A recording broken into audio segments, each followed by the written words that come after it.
Well, okay, before I sort of start my challenges, I should sort of explain that I kind of turned my name into more of a phrase. Now, by adding has hooves onto the end of my name, it hindered rather than helped. And I started thinking about maybe getting myself some kind of tattoo. Wow! That's loyalty to the cause. Well, this is it. So I thought I'd get onto some kind of the sort of tattoo chat forums, if you like. Okay. So basically, I kind of put some stuff out there. Hey, does anyone know anything about hoof tattoos? What's the trend, man? Trying to get in their language. Basically, I got nothing. No. And then sort of asked, if anyone would consider getting themselves a hoof tattoo. And I just kind of got abuse back. So I kind of thought I'd leave it. Maybe it's a bit of a long shot. So I left it. But then about a fortnight later, I got an email from a woman called Paula. And she simply said, I'll do it if I can pick the lettering for myself. No. So I was like, okay, well, I'll quickly, got back to her and I just wrote, hello, what kind of lettering did you have in mind? And immediately, she sent back a picture of like a monkey, and he had his T-shirt on, and the T-shirt had like a very rude phrase on it. Imagine the phrase you would say to someone if you wanted them to go away. Oh, I know that phrase. So I don't know if she's just sort of saying, get out of here, I'm playing with you, or if that is actually a suggestion of the lettering she wants. Yeah. So basically, I asked her that, and she got back to me, and she said, no, that's an example of what kind of lettering I want. So, it turns out she's a bit of a tattoo fan. If you go to inkednation.com/Betty B, you can sort of read all about her, and I kind of sort of did a bit of research myself. She turns out she's like really sort of cool kind of lady. She's not mad. She might be a little bit mad. She sounds a bit mad. Let's just say she's got a different ideology to us. Yeah. She's got a different belief system. Okay. And to be honest with you, I got a few more emails from other people, and it was all about, I'll do it for how much you're offering and stuff like that. Yeah. People are very money hungry. And with this Paula, we hadn't even chatted money yet. Wow. We're talking about font. I'm Wow. kind of liking it. she's a pro. Liking it. So basically, she said she'd go to her local place in Manchester and she'd get a quote for how much the tattoo would be. But even a friend wouldn't go to this like much effort. Well, this is it. That's weird. Especially not my friends. No, I wouldn't do it. I did ask a lot of them. Yeah. So anyway, a week went by and she never got back to me. Unfortunately. And I kind of thought, again, that's a pretty big ask for someone. So, all right, fair enough, I'll leave it. But I kept emailing. Is there any chance? What happened? Is there something wrong? What have I done? Have I gone too far? Yeah. By asking you to tattoo my name on you? Is it the permanence that's a problem? Anyway, it turns out she'd been away. She'd just been in ruddy Wales without an internet connection. Oh, blimmin' Wales. But I reckon she might have been doing a little bit of deep thinking in Wales, because she wrote this. I've been in Wales, but I'm still up for it. One question though, why the hooves? This is a question that a lot of people keep asking me, and to be honest with you, I don't know. I kind of just told her, I just kind of thought it's better than writing my name, and the fact I didn't really know other people who had hooves. And she replied, Sounds logical enough to me. I just need to prepare my I met a man on the internet who had hooves story. I'm sure it will come up reasonably regularly for the rest of my natural life. Do you know what I mean? I kind of quite like this lady.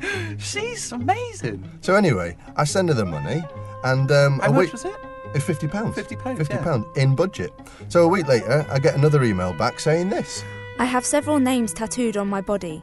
Denise, my mum. Gladys, my gran. Nate, my son. Andrew, my boyfriend. Blue, a girl I got drunk with at a tattoo shop.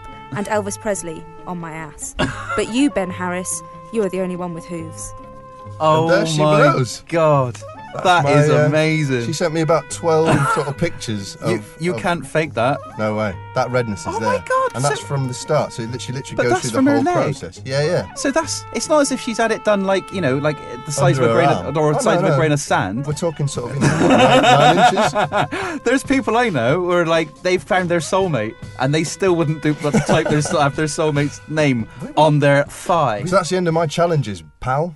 CyberJoust. Yeah, all right. Wipe that smile off your face, Ben I shan't, Harris. Steve, I shan't. Wipe it off. I won't. Before I wipe it off for you. Come on, have a go. It's not bad. It was quite good having somebody, carry your name around with them for the rest of their natural life Yeah, I think that's pretty good. on their person, but it isn't a love song though, is it? Well, I think as my dear old nan used to say, Stephen, getting someone to tattoo your name on their thigh is quite a lot better than having a poxy love song written for you. Your nan never said that. She used to say that all the time. You couldn't shut her up for saying that. I know your nan. She's mute. She is now. Well, we can bicker at this all day, Ben, but our fate is down to you, dear viewer, and ultimately in the hands of our producer, Mr. Crockleton. So you can vote for your favourite by heading to our website, cyberjoust.co.uk.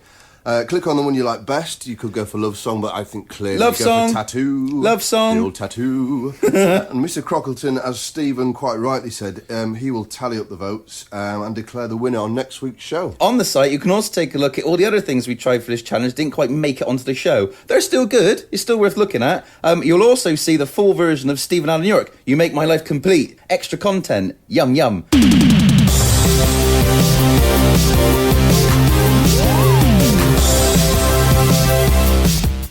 Here, so much just popped into my inbox, Ben. It's from Crockers. I assume it'll be next week's challenge. Okay, right, here it goes. I'm reading it now. Dear idiots. That'll be us two, Ben. Yep. Of all the people unlucky enough to be named Steve Yorke and Ben Harris, you two must be by far the least successful. Some, however, have managed to throw off the shackles of such unfortunate names and gone on to achieve a small amount of recognition. So, this week's challenge is, who has the most famous namesake on the web?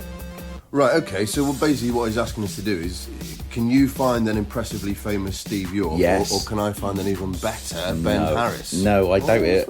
I've got a really good feeling about this, Ben. A really good. The best feeling I've had in a long time about something. Well, it's almost certainty. Yeah, well, I think the only time I've actually ever Googled Ben Harris, I found this website and it was full of like napkins with skulls drawn on them in biro.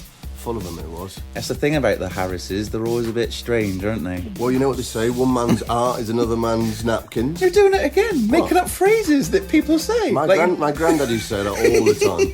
Is he the one who did the napkin? It might be him actually, Yeah. Granddad Benny. Anyway, goodbye, dear viewer. It's been lovely having you. Be sure to tune in next week. It's going to be a corker. A real old belter. Yeah. We shall see you next week. Goodbye. Bye. CyberJoust.